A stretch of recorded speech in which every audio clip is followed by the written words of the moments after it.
to ban.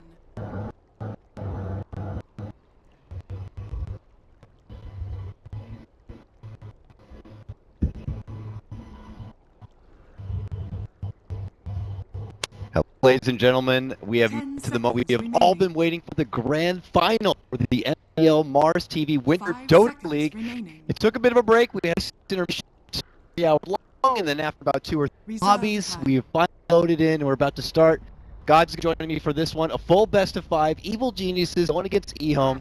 Are you psyched? I am psyched. Best of 5. We've had all 3 game series today. We had 2 finally today, which was a bit unfortunate. It meant that we had that 3-hour break, but this BO that can really go either way right now. E.g. the low bracket Kings coming through match after match in that low bracket, and here they are in the grand finals. I don't even think people are surprised they managed to do it.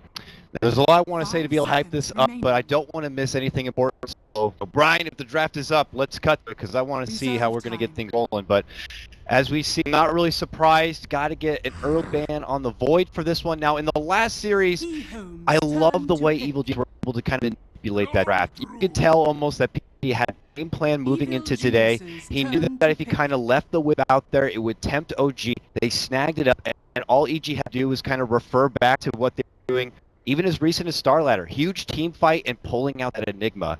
Not really going to be expecting a lot of that for this series against EHOME to pick up the Wisp, so I'm very interested to see what EG are going to for EHOME. Yeah, and that's the thing with EG here. They can't just use the strategies they were using. Those were strategies designed just for OG. So they may kind of put in a hero here or there, but it's not going to be like a... I don't imagine we'll get tied plus a Nick first 2 again, because it's not going to be all about the team. When EHOME have the powerful ping hero and lone druid, he can push, he can group up 5 and push, and EG already starting things very differently. Go for first pick Invoker. And it's almost has to be a no-brainer grab, because if they don't take the Invoker in first phase, then I would be surprised if EHOME pass on it, because then you have the Alacrity Bear, and it is just ridiculous. And imagine if they end up going and getting that LC again. Then you have Alacrity plus LC.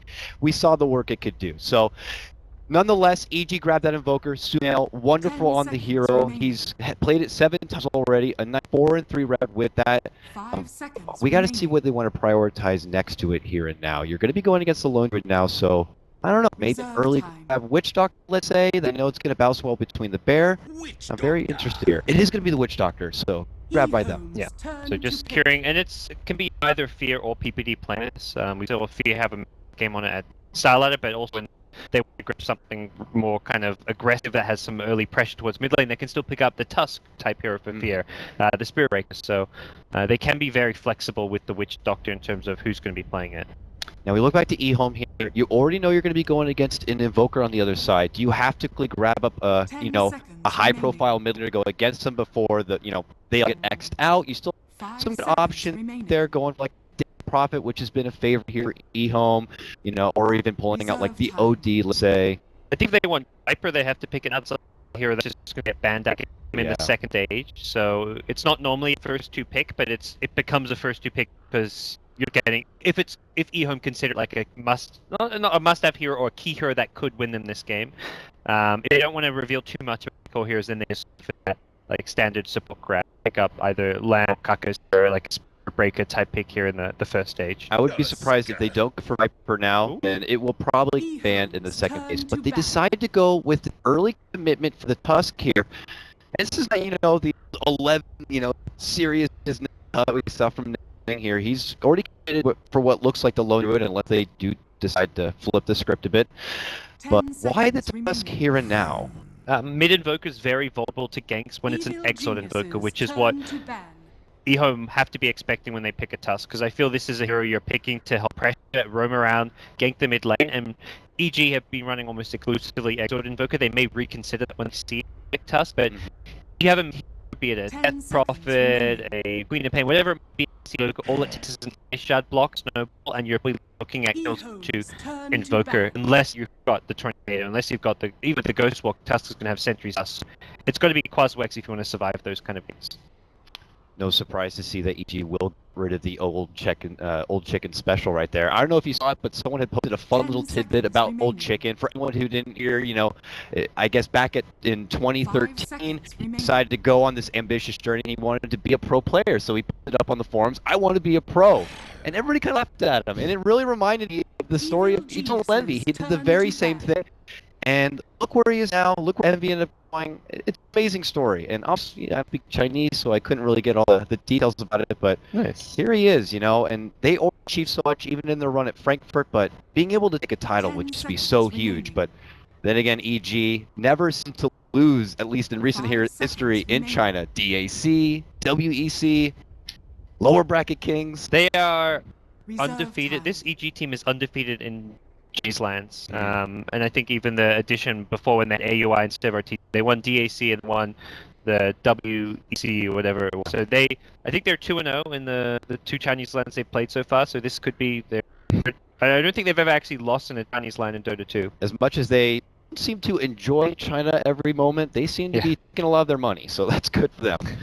Look at this, a Night Stalker ban. I would expect that more from the side of EG going against EHOME, not so much from EHOME going against EG. But if you look at the bans already, there are not many options left for Universe here. He'd been playing a lot of the Faceless Void, Batrider, and then falling back on a Tide after that. But now Tide's out, Night Stalker's out. Gotta be a bit curious to see what Universe is going to be going for, unless it's like a staple. Earthshaker is probably those things that stand out to me. He's very flexible with this pick, even though there is normally 2 or 3 he keeps on a lot of. The Tide, the Void, and Batrider probably be the big 3 this tournament. Yeah. But he can pull out the Earthshaker, he can pull out a Sand King out of nowhere, so you can pull out the Clockwork. Clockwork kind of fallen off, but he's one of those players that's not hero pool limited. It's just EG PD who drafts in a way that makes some of the players feel like they were playing a couple of heroes. Like Fear played Earth Spirit and Tusk, it feels like almost every single game, but that's not because Fear has limited hero, it's because of the heroes PPD wants to be picking for strats. I gotta applaud Fear, man. He plays both those 4-position profiles so well, whether it's hyper aggressive of your Tusk slash Earth Spirit like you're mentioning, or defensive like a jungler. We saw him on the last series, which was great. And then remember that Kunkka for stalling? I mean, this guy, and not to mention he is a TI5 champion in a core position. I mean, I don't mean to gloat about him too much, but this guy is player of the century in my book. Look at this, Slaughter. Don't get to see it very often, but I guess when all those other picks kind of take away, you fall back to what works. And now you have the benefit of the minus armor, and you're on Dire side, so road options have now opened up, and you get your Initiator. They've got a really good lineup for killing the Spirit Bear. Ice Wall with Cold Snap, Amp damage makes it squishy. You've got the Crush, you've got the Witch Doctor. This is not an easy game for the Lone Druid Spirit Bear mid to late game. Even early on, I mean, you don't expect Lone Druid to have a very good time until late farm. So by the time it's a Radiance, EG will have the tools to actually deal with him. Very curious how what EHOME are going to throw the way old chick right now. They've really targeted him out. No, even on top of the Viper. And to be honest, those were his number 1, number 2 go-tos. So you need to get like a hefty spellcaster, falling back, or like Alina, let's say, at some point. Or Razor's really a common common substitute, maybe not a common old chicken hero, but it plays very similarly to what the Viper does, and even in some ways to the Death Prophet. Doesn't have that huge, crazy ultimate that gives you the same pushing power and team fight as Exorcism, but it's just a very stable mid with strong farm capabilities, scales pretty well, and Slider Amp against the Invoker with single target spells, the stable current can be quite strong. So EHOME opt in the meantime to pick up a filler support. They grab up the Lion right here. We know it's done serious work in the hands of Lanham, 4 games, stay in 1, and he does like to be very proactive with it, so doesn't need to necessarily kind of bunker down the safe lane. Once it maybe is secured, he's going to be very mobile. But look at this. Actually, we're changing things up a bit. Nature's Prophet comes out, so could be Universe, could be a 4-position Fear grab, could be an RTZ core. He played it in the core role just recently. I think that's probably what EG have in mind with this. I think it's unlikely we see a slot in Ortiz's hands. I think he wants to be playing that more carry role. This is crazy. So I anticipate if they decide to go with the Cross Export Invoke, the Forge Spirit, potentially Necro Book moving in, and now all these Dreons coming out. Empty pushing power by them. And EHOME want to get some wave clear, so Lina, Dragon Slave, combine that with the Eye Shards, and you've got pretty good deep push coming out from the side of EHOME. Yeah. And also some the single target burst damage from Lion to Lina. Just, yeah. Have Double fun, lasers. have fun, Slaughter. When you're Have fun, sprinting in and taking extra damage, you are going to be very, very careful. Now, what they might lack is if they decide to make this Nature's Prophet be a bit more split intensive, you know, kind of being all over the place, the catch capability, until Lion is able to get a blink. I guess once Lina is able to get her move speed and Yules, it could become a bit easier, but I do fear that this Nature's Prophet could be a bit elusive. EG rid of the Juggernaut here, being able to also provide his own strong mid-game fight, good sustain. That the ward along with the bear is really good, being able to push on forward. And typically a strong CTY go-to. Yeah, they're going to need some kind of somewhat fighting safe lane carry. Slack, probably one of the big ones that comes to mind. A lot of spells that can go through his Shadow Dance, so you can still crush him with Slaughter. Invoker has a lot of spells that can still hit him. And EG, going to be running the Fear Witch Doctor. They pick up a last pick Treant after Enigma ban. APD instantly snagged that. He already knew what he wanted. Yeah, he's been pulling this out a lot in the recent series now. Obviously adds global sustain without him having to be present. Will help it with the tower. Probably be softened up quite a bit with the Lone Druid being on the other side, and you can forget that Overgrowth is going to be wonderful here with, between him and the Slardar and the Invoker being able to just unleash a fury of spells. There's a serious team right here for EG already. Now we look at the EHOME side now. We need a CTY grab. I like the idea of the Slark, but as you said, there are some things that could prove to be a trouble. Other than that, Morphling was something you went for here, but do they have stall tactics in the way to kind of allow Morphling to, you know, farm in the late game? Morph's pretty good. Normally, I think the main problem with Morphling is you want to have 4 other heroes can fight while the Morphling just farms. That's not really Lone Druid. Actually, the Lone Druid's a hero who needs 4 heroes that can fight while he catches up. And that's where I think CTY wants that more fighting style carry that doesn't have to like a Morphling wants to have some solo time, go off his own thing. Do they ever play? I'd say Lifestealer or something like that. Another fighting hero. Maybe Rage could be necessary. Oh, there's like the king of fighting carries. Okay, that's a manly hero. And the debut, I believe, at MDL here. And Ursa is one of those really interesting heroes because this hero doesn't farm, doesn't go on to the late game. It's purely never picked because it kills heroes. If you don't have like 5 kills by 20 minutes, if you're not getting like 10 plus kills in a 30-40 minute game, you're losing with Ursa. Like that does not fulfill its purpose if it's not getting hero kills. It's one of the probably unique and only heroes in the game that's played like that. But this is a very ballsy. Yeah, almost high risk reward, you would say here for EHOME. The way they've kind of put this draft together. Yeah, definitely high risk. It's I mean not a mass like as far as what Ursa can give them. It gives them very strong lanes, so I think one of the things we saw in both the Evil Geniuses versus OG games was winning the laning stage. Sometimes you just snowball from there. So EHOME didn't want to pick another carry, lose the lanes. You've already got a farming Lone Druid, so Ursa gives them really good lanes. And I think the fact you have to go for a lot of kills is that's very conducive to EHOME's preferred playstyle. So for them, it's just going to be playing their normal style in a lot of ways, despite having a different hero in the CTY hands. But that said, away we go, folks. Game number 1 of the MDL LAN Grand Final matchup right now. EHOME going against the Evil Geniuses right here. And to echo from what you were talking about, it is going to be something tricky here for E to be able to keep tabs on just the Ursa now as the 5th pick, but even the Lone Druid. How many times have we seen EHOME, you know, they pressure the Lone Druid early, punish 11 early, but then somehow he just ends up creeping down the lane, takes the tier 1, damages the tier 2, and next thing he becomes a big problem. And this is a PPD special, the early lead seed, and a huge base damage right-click coming out is just going to force whoever's in his way to just dig into the regen early. Yeah. Not the walk of shame back to base. That boots first Treant Protector, no fun at all. We'll be EG with numbers here at the bottom rune, so if Lina wants to grab a rune, has to head top, but likely will look to do so at this stage. We're trying to... May pick it up. If Lina isn't dead, the Treants can always deny it, so... The battle begins. Okay, they'll get the one Treant down. He's moving in, and it will be snagged up from 11 right there. He'll take that business. The last time I think RTZ played this Nature's Prophet was in this exact same 1v1 matchup. We had that Prophet versus Lone Druid, where safe lane, he can just right-click, harass the Lone Druid out of lane by just putting Treants on him, and already down to about 200 HP. This lane gets tricky here. You're kind of happy and almost expecting your Lone Druid to be against 2 or 3 heroes, because he can just back, farm his big camp, and he's forcing 2 to 3 heroes to commit their time, but EG, let's just beat him with one, and then we can also contest the lane where the Ursa is. I can't feel like it's going to be a nice start for Sumail because it looks like EHOME are going to have all access help towards this bottom lane right now. PPD is actually full aggro link from EG, so this kind of forces the Tusk to be obligated to stick to this bottom lane. From the mid lane, were perfect for Sumail. Look at this, early moves coming out from EG. They land the crutch and the early leech seed, and man, they just start to bully down this Ursa. He's already going to have to pull out the salve right now, and he's going to have a hard time hitting CS. Yeah, they get their pulls going. They don't want to fight EG. Treant at level 1 just too damn powerful.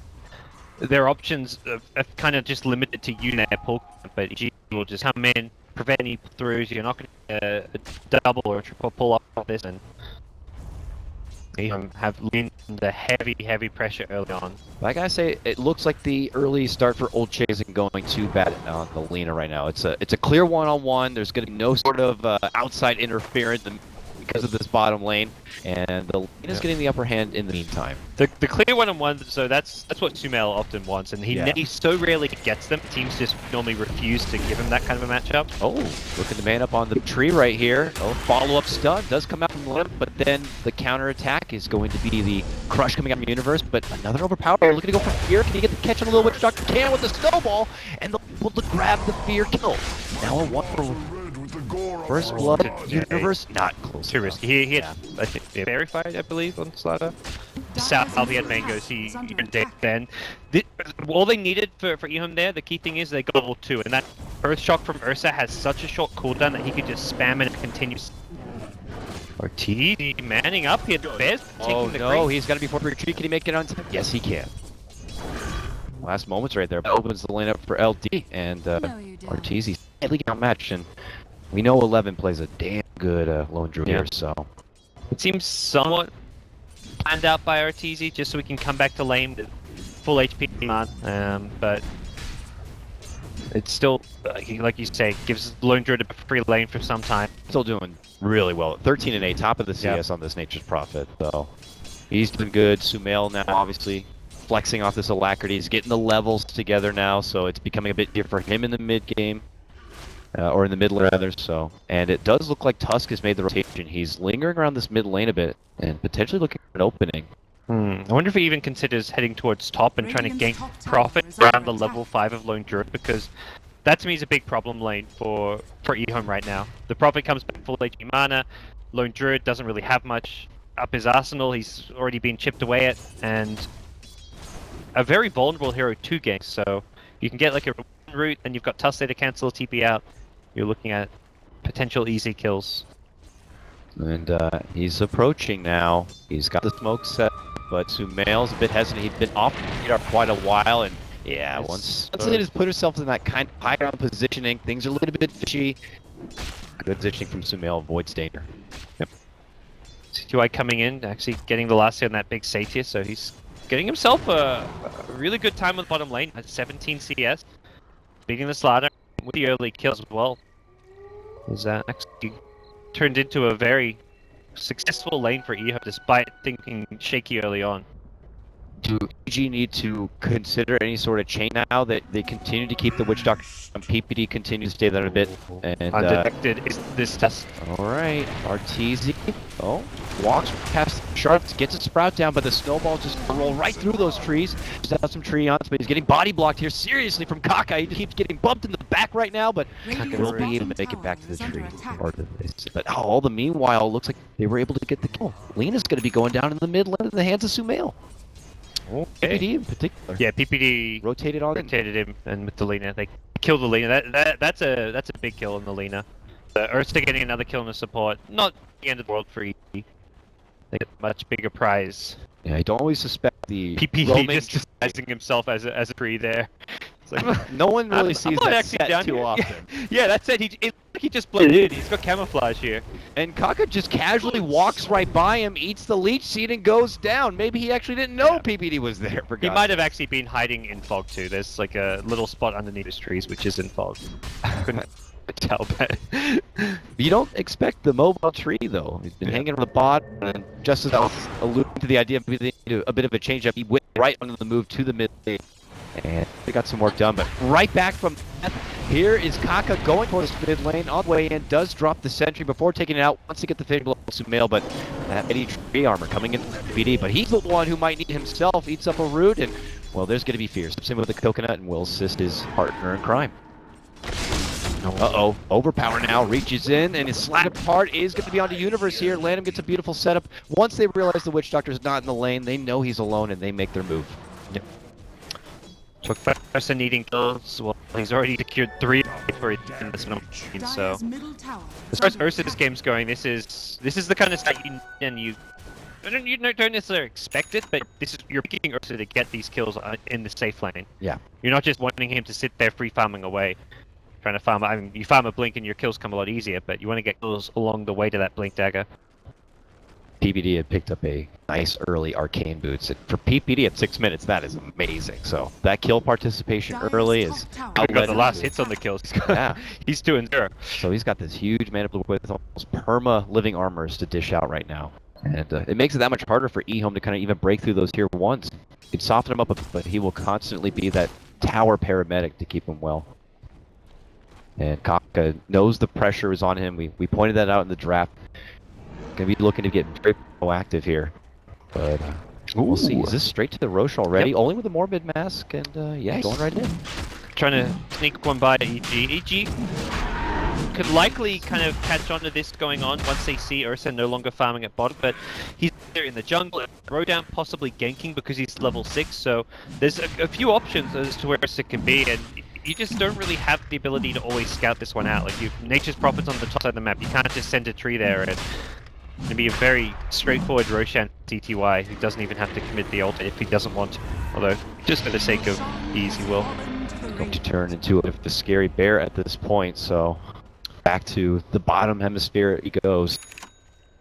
PT's all going to go that way. So when you're an Ursa and you're able to actually acquire the Aegis, I mean, obviously you got to be feeling pretty damn good, but what are you looking with it now? Let's go with the Mask of Madness. I was curious because I saw like, he was sitting on 1,000 gold and then I saw him buy the rest. Like, what do you buy with the rest of the stage? That's a C grab. Yeah, this is like to be straightforward, this is something I like some like pub stars do on Ursa a lot in their times, and completely snowball out of control. You get 20 kills. The way CY is going to be playing this, he's going to be just looking to punish any stragglers, isolate heroes where he can, and this is the kind of build which could really put EG on the foot and cause some problems. Now, I'm not a huge Ursa player, but I would assume that the Mask of Madness, downside is going to be mitigated from his ult, right? Because of the damage reduction? Yep. Normally you take damage, but he just popped his ultimate and he's like, I don't need to suffer the downsides. I'm just going to continue to go man mode here. And absolutely, and even though you have overpower Ursa, like you shoot through your first overpower and suddenly you're hitting slowly, and it generally takes more than like 4 or 5 tweakings to kill a hero, so the Mask of Madness really actually synergizes quite well with overpower. You can just pop it if you have enough right clicks to kill them during it. So a really nice item. You get tons of movement speed with the phase plus Mask of Madness as well. He's going to have plenty of kill potential here. And with the exception of maybe like a high damage Nature's Wrath, there isn't any sort of hefty burst from EG that could punish the Mask of Madness. All that hefty burst is on the side of EHOME, yeah. Laguna, your finger. Mid lane, we got a snowball coming in from Kaka, looking to go for Sumail, but he's quick on the finger with a ghost, but it doesn't matter. They got vision, they drop the Laguna, they're going to get response from Fear with the Death Porter, but Old Chicken is able to just pick to the high ground, and Universe walks right into a trap set by Landham. Beautiful setup with the finger. They're going to get the grab onto the Slaughter Dart. Now they look for Fear. There's the Mask of Madness coming out, and they're going to look to shred apart the Nocto right now, and they'll get that one. EHOME go on a slaughter here in the 9-minute mark, taking 3 from EG. Yeah, that was such good bait onto the high ground from Lee and Lion. They got the first kill and survive on 80 HP. I'm thinking it's probably in a TP, and that's a possible bait. Slaughter runs up. They just give that extra kill. Their ultimates very early, and often you see like a Lion or pick up when they get their ultis, take like 2 or 3 minutes before they find a kill, but finding insta kills, putting them on cooldown, they do have to be a bit careful now because EG kind of play around some of those cooldowns, but gives EHOME a very big lead here. It created space for ult to push down a tier 1 tower and get his Midas, which is probably the most important thing about all that. Oh yeah. Because as far as the game plan goes, finding kills is like a nut boost. It's giving them the lead, but they've got to get this lone druid farm. He had a bit of a rough day, and now he's actually caught up and is on par with Nature's Prophet. Yeah, this is where you would get nerfs for EG because they might neglecting the bear a bit too much. Oh, there's a couple of bears in this game, specifically the lone druid, just because of how up we're instantly fractures on the. We got eventually lingering the wood. Dire's TZ middle will tower is pull under off. attack. They're gonna Dire's structures are keep. fortified. But he's not gonna forget about it. We're gonna be putting in the mouth. Was often going to be alone while the rest of the EHOME team playing aggressive, looking for kills. It's Lone Druid farming in the passive places, either in his safe lane, in his jungle, and he's not going to have good protection. And he's alone usually, far from home, far from his friends. So One of the better kills to go for. that does mean that they will be able to add pressure to the mid lane. Oh, nice attempt there from Sumail, but will be a swing and a miss on the stun strike. Then EHOME will be able to secure that tier 1. But look at this, Kaka intercepts, tries to catch field away. The scope he gets stunned up. The crush is going to be there. The amp damage. It's going to add all the extra deeps, and EG will be able to get the onto Kaka. Tower went down as well. So EG. Some objectives down here, but C2I has farmed up Blink Dagger during this period of time. Hasn't had much HP or mana for a while, but hasn't stopped him from playing aggressive up on the map. Just like that, and Lion helping sustain him with some arcane. Pretty down for a Lion who has mana drain. Yeah, it's very team oriented, and this is something I actually Lionham's done it quite a bit with his line, but almost no other Lion player does it. Most Lions will go Brown Boots Blink or Tranquil's Blink with like a magic stick or a magic wand. Do you think they're considering he might need to get something like a mech, eventually turn it into Greaves? Yeah, it's a good option. If they want to have an item like that, he's the one who's going to buy it, but kind of depends on how the game flows. Because last time RTZ played Nature's Prophet, he did get an Orchid. So, I mean, I know he's not the focal target of it, but look at this top lane. They get the catch onto the PD, leading with the stun, Snowball Shard, whole works, and Zap. Lanham gets the pop right there, and down PPD. Alright. I think we'll see 11. He's actually farming now on the other side of the map in what looks to more aggressive positions, but it's near his teammates. So he realizes if he just goes bottom or farms his jungle, there's possible EG aggro wards in being placed. So he wants to be nearby his team as possible to avoid getting time and time again. Another Orchid build you mentioned. TZ, last time it looks like the exact same build that turns into Orchid. I guess the Orchid, specifically to help shut down the Lina a bit. But I imagine she's going to be picking the Yules at some point. Well, they're all going Aether Lenses on the EHOME side. Obviously. This Finger Laguna damage output is going to be pretty absurd, not to mention the range is just ridiculous. The Lina turned that single down to a Ravage real fast. That explains the Arcane Boot. He's more or less there, which is crazy to think when we're just 13.5 minutes in and all he needs is a recipe, assuming he is going to disassemble the Arcane Boots. And Lina with her phase. So after that could still follow up with the Yules to add to the ridiculous move speed. The obvious Aether Lens will allow her to have that much extra range for the Yules up, and obviously will be able to Yules on herself in case the pesky Orchid Nature's Prophet does come again. One of the first times in a bit of rare build coming out from with the Aether Lens rush going for a Yules or any items before it, but really an item which just pays for itself always. The kill potential goes up because of the extra boost in damage, the extra range in your spells, so nice to see some kind of different players going for their different kind of own builds on these heroes. Smoke coming out now. They're looking to make their move for Lanham here at the bottom lane. He has a ward, but he's not going to see this. And the Courier as well. Reverse. Is he going to look to get a 2-1 special here? Ooh, he might drop out for a sprint. They're going right for the line. It looks like set up with the Coconut Crush going to be there. Even a Death Ward going to be coming from Fear. I was scared for a second that Lion was going to disassemble. He has to disassemble his Arcane Boots and lose an enemy booster or something, because those heroes bypassed his Observer Ward. So if he tried to put together his Aether Lens, he was going to have to drop stuff on the ground, which could have been an absolute disaster for him. Fortunately for him, he only just loses his life. Yeah. But it is a Sword Lion go down who just purchased his item, so it's not going to be the worst thing in the world here. 11 back to the grind, this time hang out in the mid lane with assistance coming up from Kaka nearby. He's swelling the mine out closer and closer to the relic. As Rady comes together, things could be a bit more difficult for EG being able to kind of press past River. Look at the D-Ward here. Oh! Both teams see each other. Everyone knows what's going on at this point. They're going to get the quick ups D ward and take out the sentry, it looks like. So it's only going to be EHOME left with the one set here. High tension. And relatively quick rotary spawn. Already back up. And that's something EHOME will be eyeing off next stages. But Universe has the dagger, so there's a lot of potential out of this EG side. Universe with the blink initiation, and then you've got global pressure from Invoker as Nature's Prophet, having Gunstrike, having Wrath of Nature. You've always got to be very careful on the EHOME side. And Ursa's already in the pit. He sees a couple heroes on the top side of the map. He's feeling confident about this. Yeah. Although they don't actually see PPD, he's up here in base. Okay, now they... Oh, he pops the overgrowth here. And he looks to walk off trouble. Doesn't seem like they have the detection, so he's going to be okay. But no scouting coming out from EG. The second Roche.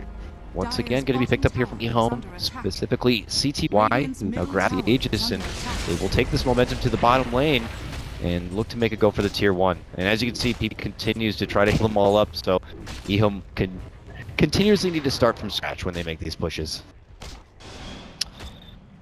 PP used the overgrowth up top, so it won't have that set up for the Invoker.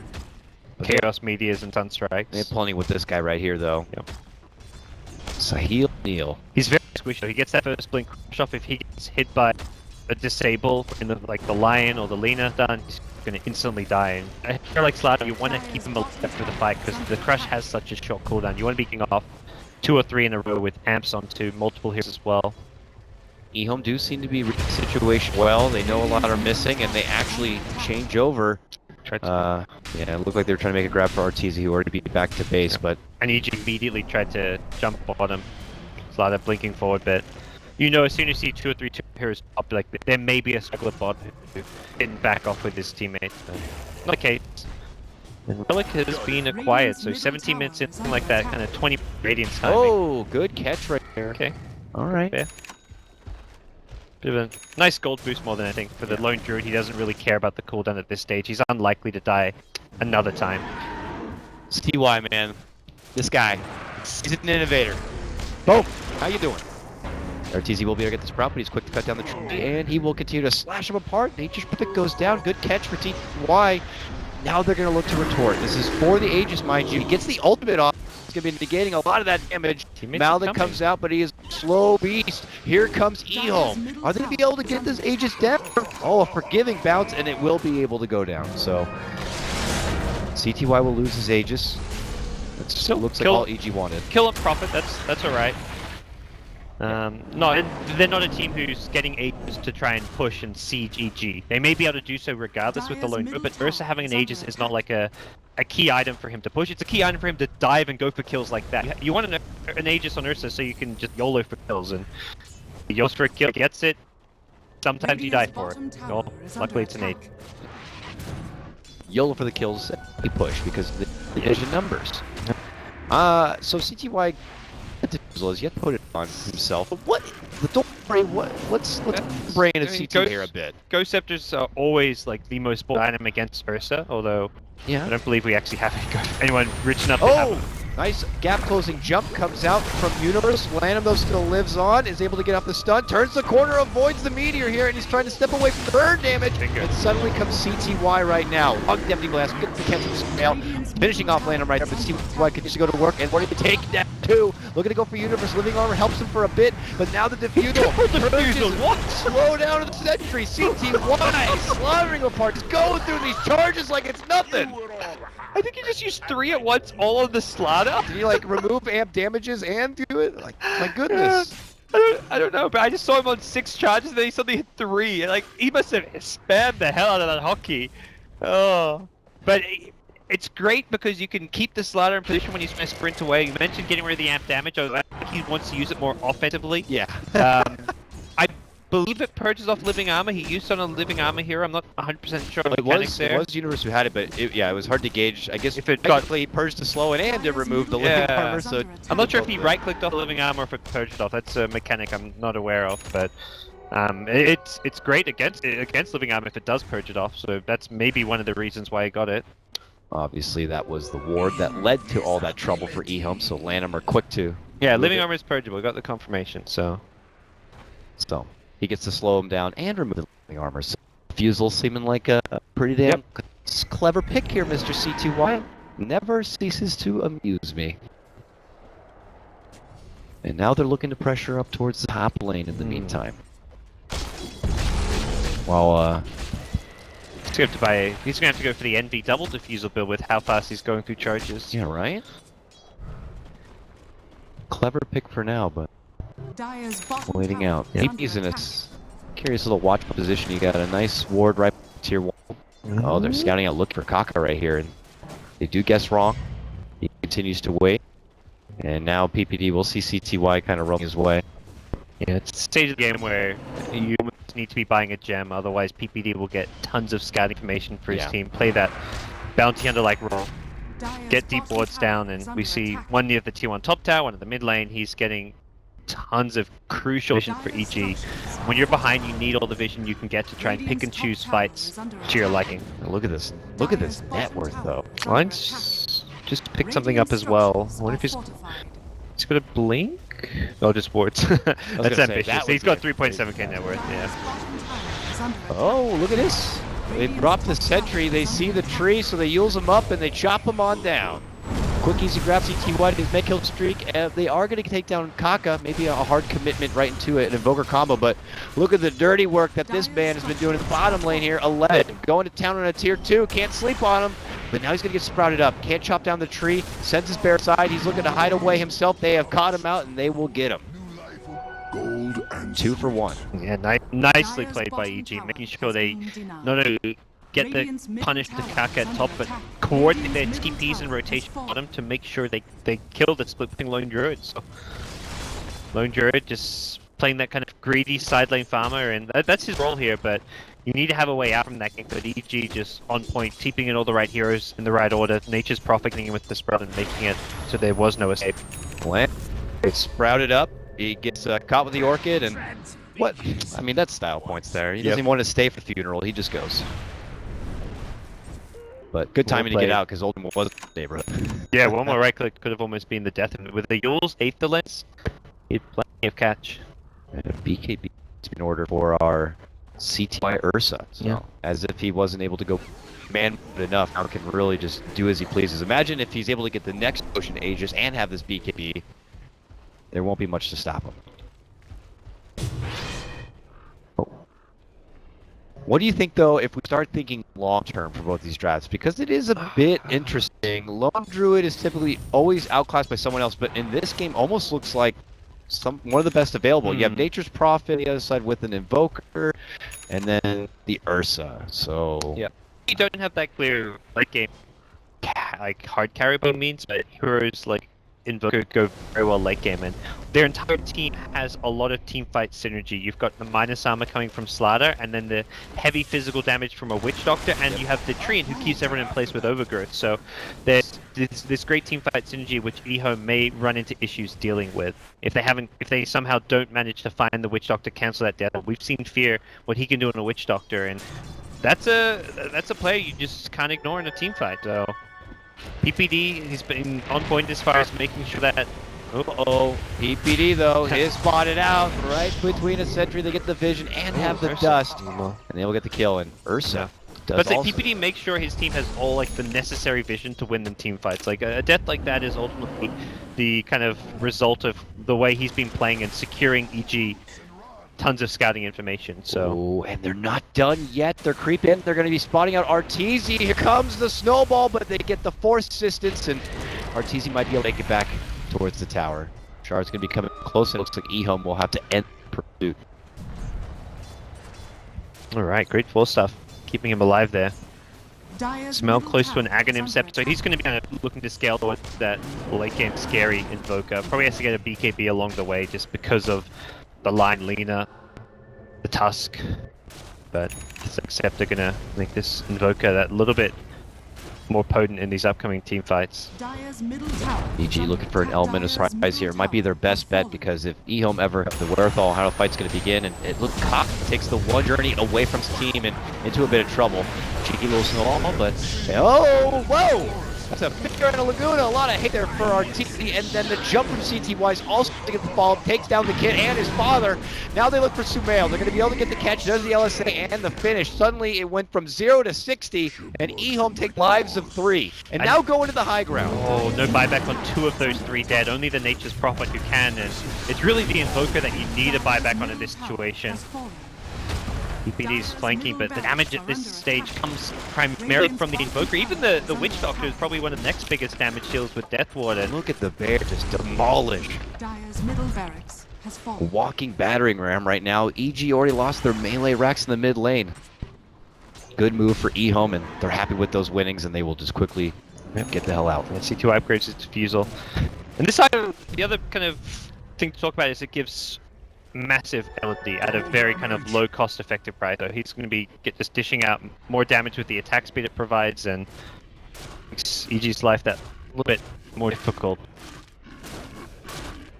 One of those fun heroes that I will be guilty of admitting, like, even when I was first getting into Dota 2, and I guess I didn't notice in Dota 1 that Ursa is an agility hero, just like Wisp is a strength hero. It's just one of those things that you don't see by the cover of the book. But now we see EHOME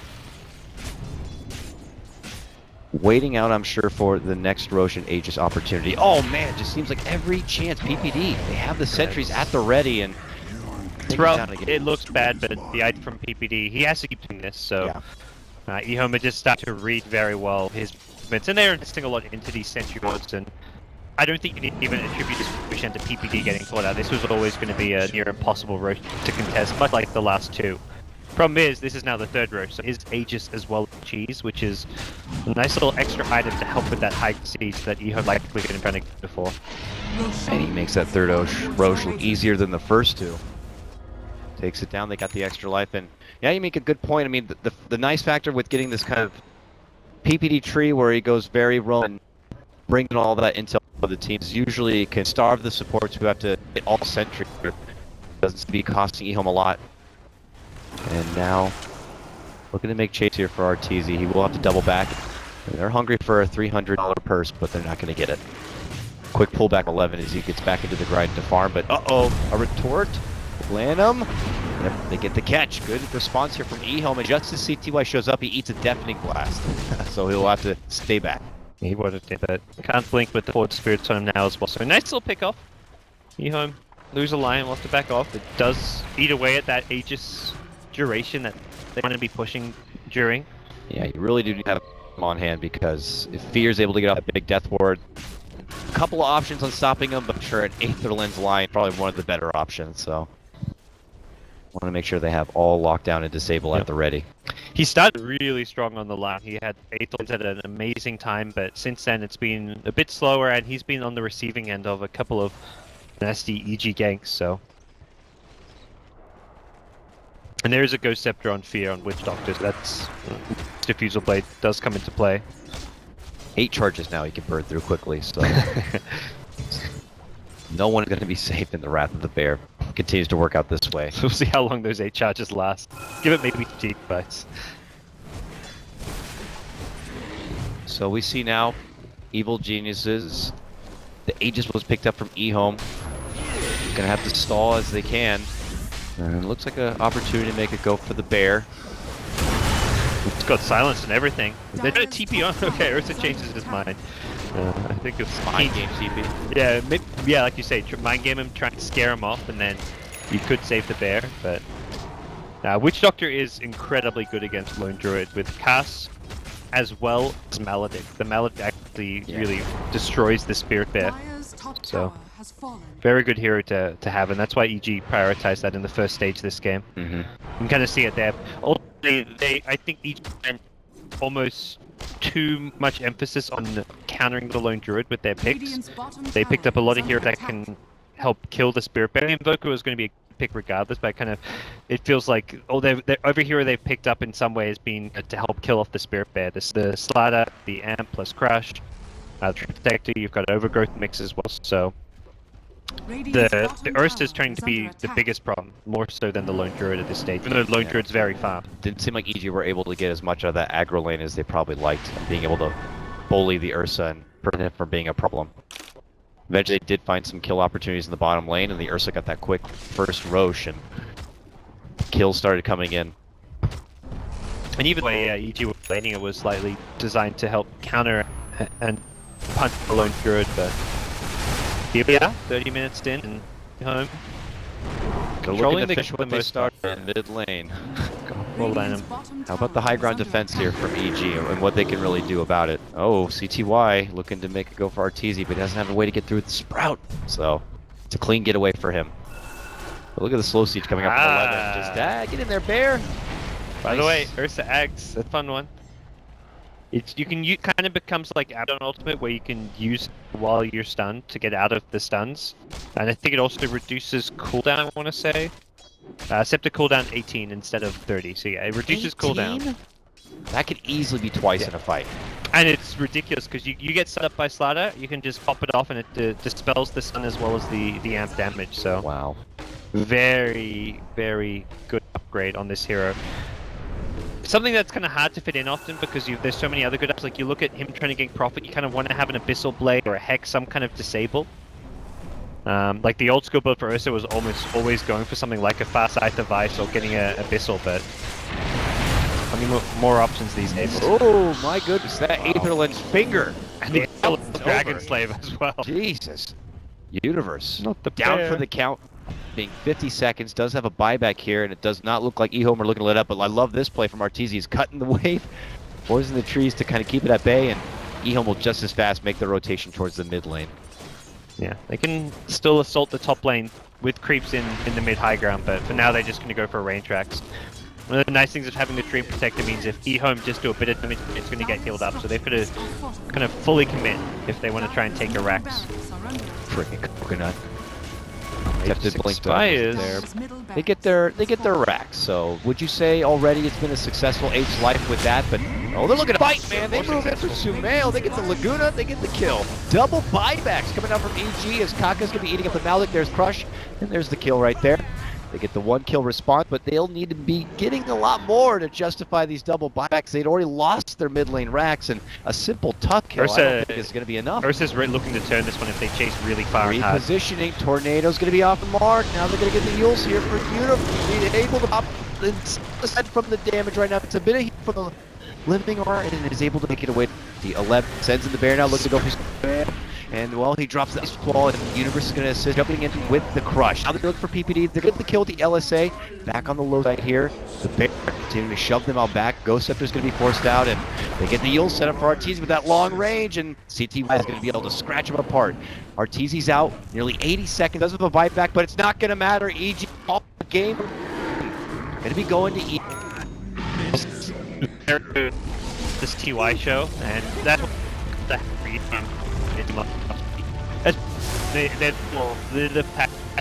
their drafting has been fantastic. They've had some very innovative picks.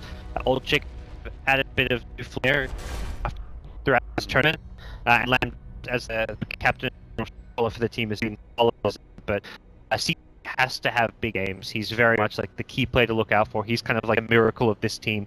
If he has a quiet game, EHOME aren't going to win, but this was 11-0-5. It looked like a game where Ursa should get kited pretty badly too. You're against Invoker, you're against the Sprout we saw at the end there. If he gets on that one, he doesn't really have a good way of getting out, but the itemization towards the BKB, the Diffusal, and later the Ag Scepter very much designed to counter it. Although I never really saw the Ags come to play this game. Still a very kind of good idea and concept with the Ags, and if it had gone